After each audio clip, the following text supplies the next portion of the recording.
All right, you guys, welcome back to 13 Motorsports. If you've been watching since the very beginning, I really want to thank you for tuning in.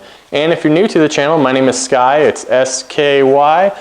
And here at 13 Motorsports, we're trying to show you how you can do your own fabrication, your own work to build something that's unique and something that you can be proud of. Well, this week on the channel, we're going to do something a little bit different. We have some more fabrication work going on in the cafe bike. We're going to work on the tail section. But also we have some brand new parts over here for the cafe bike that we're going to unveil. I'm going to open them for the first time. You'll see them the same time I do. And also, the big news, we're going to start our brand new project this week. So I want you to stay tuned for that.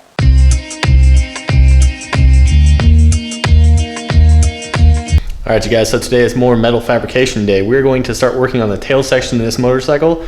I want to make it out of metal. I have a plastic version on there right now, but I don't think it's the perfect fit for this bike, so I'm going to make one out of metal. It's going to be fairly similar, but I want it to flow just a little bit better. So we're going to work on that today. Hope you follow along. All right, so again, what we're going to do here is we're going to try to do something that still uses the factory taillight because I kind of like the retro feel of it. So what we're going to do is we're going to build a metal frame around the perimeter of this to where it somewhat matches this deal here, like the factory did, but I want to do it to where it's a little bit sleeker, a little bit more form-fitting, and not quite so boxy as this. So that's the goal today. Now usually what I like to do as well is I like to use this 1/4-inch round bar here to create the skeleton or the frame of it, and that's what I'll use to bend that all up. And then once I have a skeleton to work off of, I'll bend sheet metal around that and tack it in place. It's a method I've used 3 or 4 times now, and I like it. I think it works pretty simply, and it allows you to achieve the shape that you want so that once you do cover it with metal, you know it'll retain that same shape. One of the things about fabricating that I don't want you to think is I don't want you to think that, well, I don't have all the tools to do it, so I can't do it. That's not how it works. Fabrication is metalworking. It's exactly that. It's working the metal. So really it's about using what you do have available to you to do the best job you can. Now, is that going to be as nice as if you had the actual proper tools? Of course it's not. That's why they're so expensive. That's why they cost money. But it's surprising just what you can get done using basic stuff that you have. So let's keep forming this a little bit more as we go.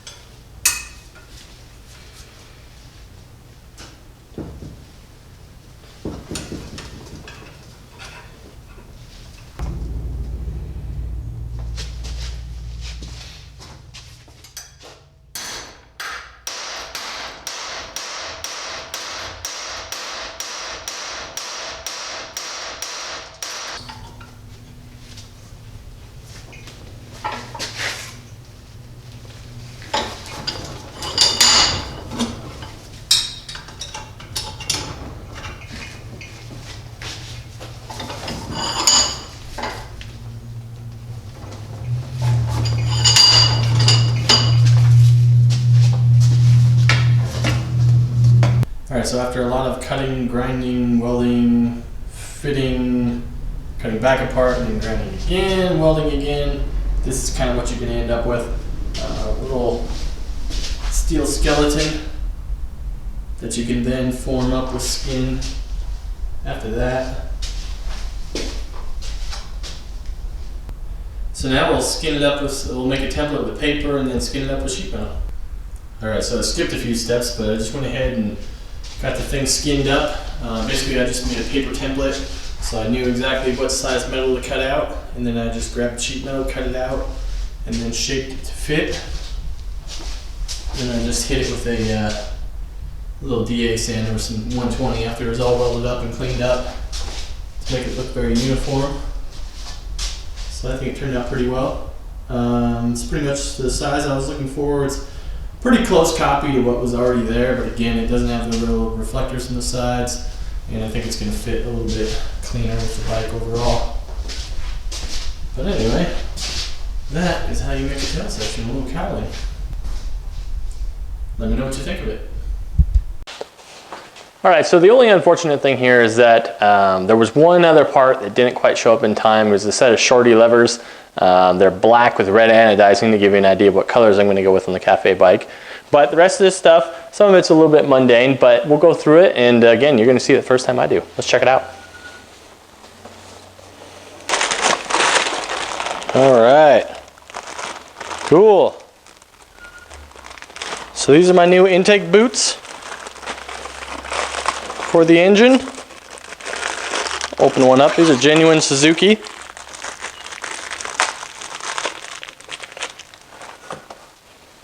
All right. Intake boots. Why do I need new intake boots? Well, I happen to live in a place called the high desert where basically anything that's made out of rubber will completely deteriorate and fall apart in a very short period of time. I know this bike was actually sitting for 10 years before I got to it, and basically anything made out of rubber on it completely cracked and fell apart. In fact, the intake boots themselves separated from the metal backing when I pulled them apart. So, new intake boots. I know what these are.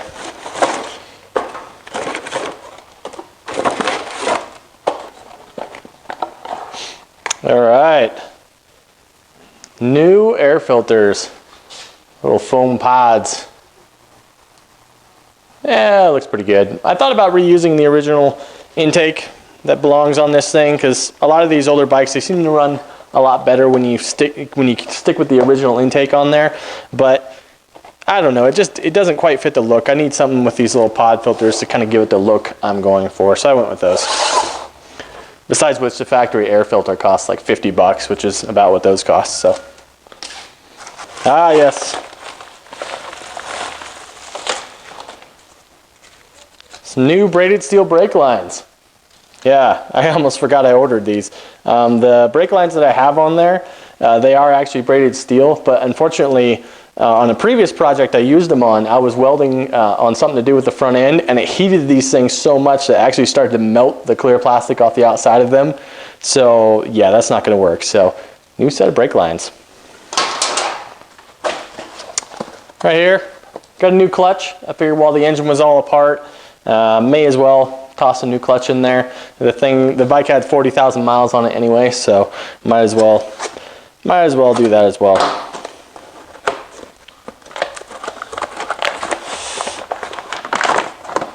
All right, a couple of stickers in there.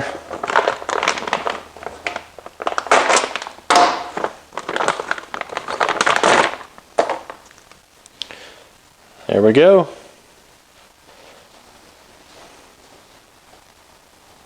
Quite a few plates in this clutch. I'm really actually surprised. I wonder if this thing has more torque than I expected it does. If you've never actually seen the clutch in a motorcycle before, this is exactly what they look like. This is what's called a wet clutch. Basically, it's bathed in oil at all times. Some of the older Ducatis, they've got a dry clutch, which means they are not bathed in oil, and that's what gives them their distinctive rattle, rattle, rattle, which to a lot of us sounds like the engine is broken, but to Ducati people, that's the sound they really love. So, I'm an automatic transmission tech. Mostly that's what I do is automatic transmissions, and so I work with these sort of friction plates all the time. Almost every day I see these. So anyway, that's what a clutch looks like in a motorcycle. Here's the big one. Boom! New tires. So these tires, what are they, Kenda tires? I'm not sure if that's a Chinese brand. I'm sure it's something like that. Basically, these are a factory replacement for the tires that are already on the bike. In fact, the tread is identical to what's on there, even though the brand is not. So, seems like a knockoff tire, but I haven't really had any problems with any of the knockoff tires. They actually have been pretty good. I got this set together. Here, let me get that brand there. I got this whole set of both tires for like 112 bucks shipped, I think it was. So yeah, that works for me. And when you're trying to sell a motorcycle, which is the eventual goal of this cafe bike, new tires, they sell it pretty well. All right, so let's see here. This is the only thing I've opened already before. This is my engine gasket kit that I ordered. I was actually really surprised at just how much stuff this came with. It was like 86 bucks or something, but it came with way more parts than I thought it would. So I'm really excited because, you know, when you buy these things from the online auctions, A lot of times they'll just give you like a stock photo and it says, you know, this may not be what you received. So it's not very clear exactly what the kit comes with, but to be honest, I got this and I was like, wow, that's really good. So there's everything in here I need to rebuild the engine, which you'll be seeing very soon on another episode. All right. So the last item is the one I'm most excited about. This is my new exhaust.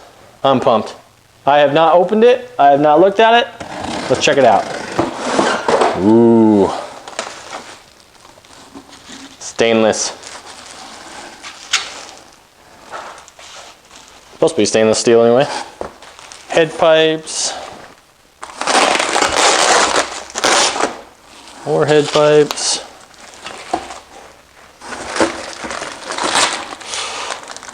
All my springs and retainers. That's the collector there. We'll open that up in a sec. Some mounting brackets. Now the one thing is, I ordered an exhaust kit that's supposed to work for this motorcycle, but again, I've changed a few things, so I don't expect it to just bolt right up. Now the head pipes and the collector and all that, like yes, I expect that to work, but the rear brackets, I'm probably gonna have to make my own and make my own mount to make that fit back there. So this stuff, I don't know that I'll be able to use, but so far I'm pretty happy with what I'm seeing. Stickers. All right, what is this? Ah, silicone exhaust sealant. Very good.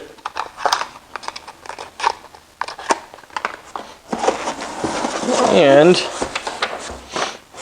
inside this box should be the actual muffler assembly itself. So,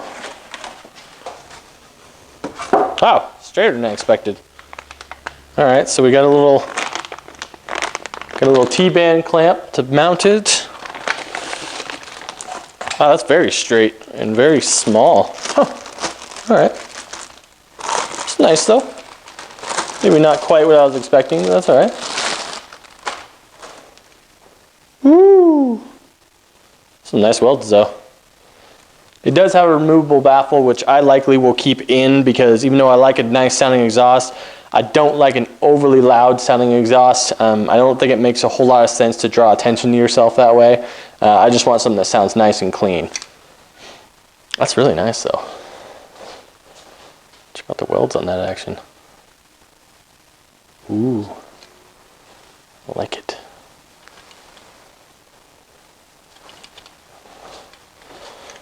Cool. Let's take a look at this collector. Wow, this is a really nicely polished exhaust. Not bad.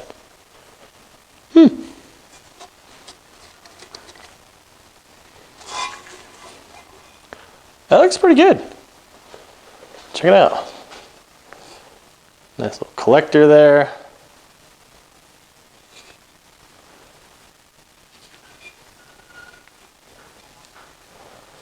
Not bad, and it's polished really well.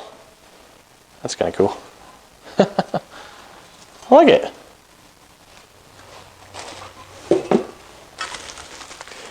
I'm only going to unwrap one of these header pipes at the moment because I'd rather just leave the protective packaging on the rest because it's not going on the bike for a little while. I don't want to get all scratched up. So I'll probably just undo one of them so we can take a look at it.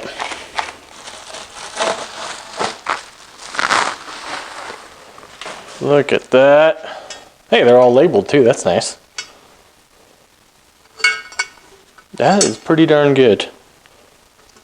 It's all welded on the inside. That's cool. Nice. Polish. Get your bit there for the retainer springs. Hey, I'm happy. All right, well, that's good. It's better than I thought it would be. That's the quality is better than I thought it would be. Very nice. Well, I can't wait to put that on. All right. All right, thanks for watching the unboxing. So now we're gonna move on to our brand new project. Take a look. Here it is, guys, the new project for 13 Motorsports. This is my 2005 Kawasaki ZX-10R. Now from here on out, we're gonna be splitting our time between the cafe bike and this motorcycle. We're gonna be building them simultaneously. You should see an update on both of them for each episode. So, what's going on with this motorcycle? Why does it look like it does?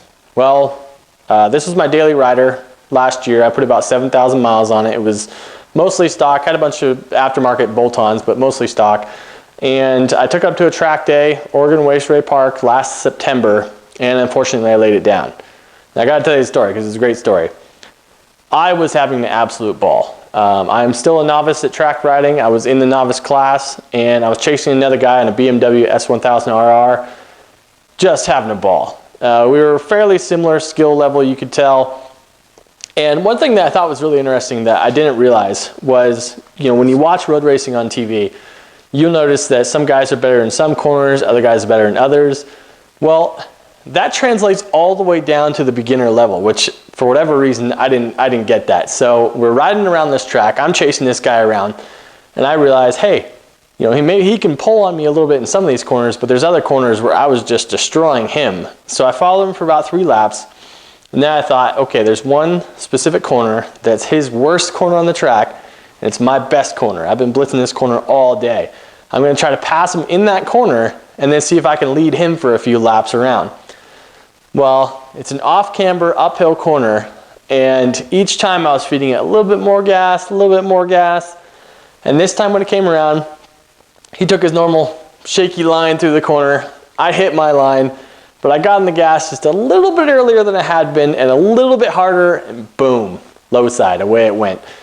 And it was kind of funny because it's one of those deals where, you know, it was a slow motion moment. As it was happening, time kind of slowed down and I was like, oh man, I'm low siding right now. So it was pretty hilarious to actually feel that. And overall, I was perfectly fine. I was wearing full gear, full leathers, everything. I had a slightly bruised shoulder for about a week and that was it. That was the extent of my injuries. It was a fairly mundane low side. I was doing between 35, 40 miles an hour and just slid, got up, I was fine. The bike, unfortunately, did not fare as well. Oh, by the way, there is a really terrible YouTube video of my crash. There's a guy following about 100 feet behind me. He kind of gets the crash, like the very end of the crash on film. I'll go ahead and post a link to that so you guys can see that. But the bike, you can see in the very end of that video, the bike itself does not fare so well because as it slid off the track, pretty classic, it hit the curbing and flipped up and over. And when it did that, so beyond just sliding on the one side, it flipped up and over and smashed the tank and a bunch of other stuff. I'll put some pictures up here as well. So you can see the bike was pretty well done. As most of you guys know, it does not take very much to total a motorcycle. And indeed, the motorcycle was totaled. But that being said, I really like the bike. It's one of the more fun bikes I've ever had. It is crazy powerful. I mean, this thing is the absolute beast. So I bought the bike back and I'm just gonna rebuild it the way I wanna build it. So I'm not changing a whole lot of stuff mechanically, but just cosmetically, I wanna turn it into more of a street fighter bike, something of an upright style, and just something that is a little bit more unique than when you would see just on a day-to-day basis. So this bike specifically, I'm actually part of a website called customfighters.com. If you get a chance, go there, check that place out. There's a lot of really phenomenal builders on there. I'll put the link to that in the description as well. But there's just some amazing builders there. And I'm doing what's called the winter build off right now with this motorcycle. Basically a bunch of guys, they post their builds online. They have a certain time frame period that it has to be done within. I think it started like November, December-ish, and then it's going through till May. So I'm really behind. I haven't actually gotten much of anything done on this motorcycle, so because I've been working so much on the cafe bike, I've got to switch to this bike. This bike is my daily rider. The weather is finally starting to turn out there. The snow is mostly melted and I can see spring coming. I've been seeing a couple of bikes out there, a couple of brave souls. I got to get this bike done. I want to do some more riding this summer. I got some more things coming up planned. I have a track day June 17th at that same track. I got to have this bike done for that. So that's why we're kind of jumping our attention over here. So I hope you stay with me on this and it's going to be fun. Let's check it out.